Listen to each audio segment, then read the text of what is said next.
All right, guys, I wanted to hop on and make a video and share with you my journey of how I became a nurse injector.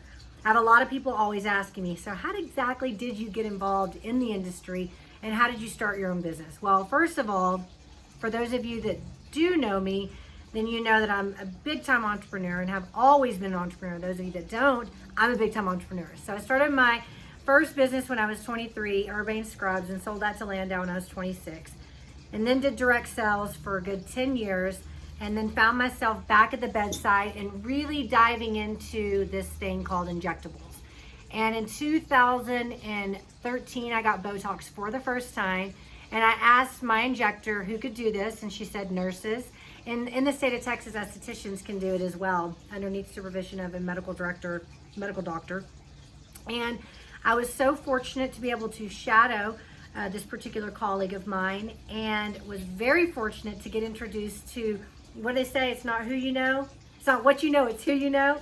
And so knowing the right people and surrounding yourself with people that are moving in the direction that you want to go is so critical and so important to really having the right doors open up, if you will. I was very fortunate enough to have found my medical director in 2014 and open up the doors very softly of my med spa at the time, doing small Botox parties, referral one by one, just a very small, slow grow for the first couple years until I was able to officially open up the doors in 2017 and go full time with my med spa. I worked part-time for a med spa in the summer so that I could get more experience. And I would say that's probably been the challenging part for me, being that I did start my business off, just being transparent, that I did start my own business right off the bat. I didn't go work for a plastic surgeon or a derm's office. And a lot of those people, they get a ton of experience right off the bat because they're seeing patients, back to back. I had to build my clientele. So after 2014 to 2017 of really slowly building clientele, getting repeat business, those Botox clients come back every, 4 months, every 6 months, give or take, allowed me to slowly start to build a solid business and walk away from bedside nursing or any other source of income at that time and go full force injecting. And so here I am, actually coming up on my 4th year. We're coming up on our 4th year here at Urbane Aesthetiks, and it's been a journey.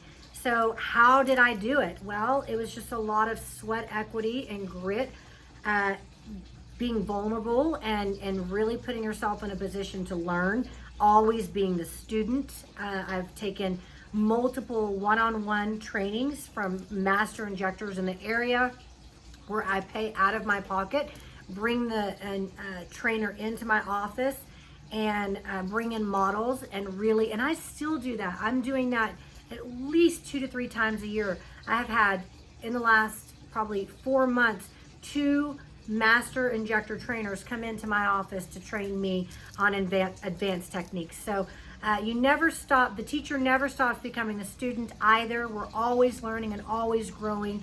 So I think the most critical component to what we do is education, right? Making sure that we know all of the,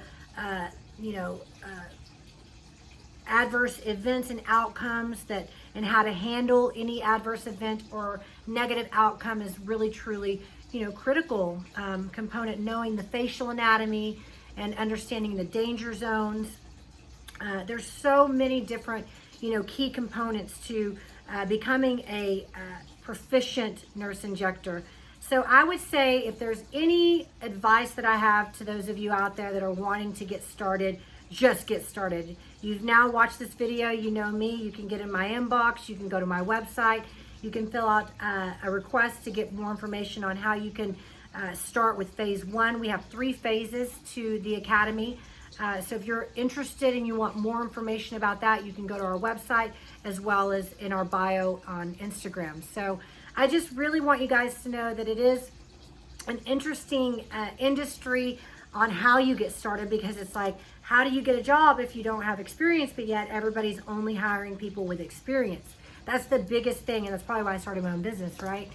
But I would say that's probably the biggest obstacle that you'll have to overcome. So you're just gonna have to invest in some trainings and really build that portfolio so that you can go in and do a working interview. So if you have any questions, make sure that you DM me personally, and I look forward to seeing you guys behind the needle.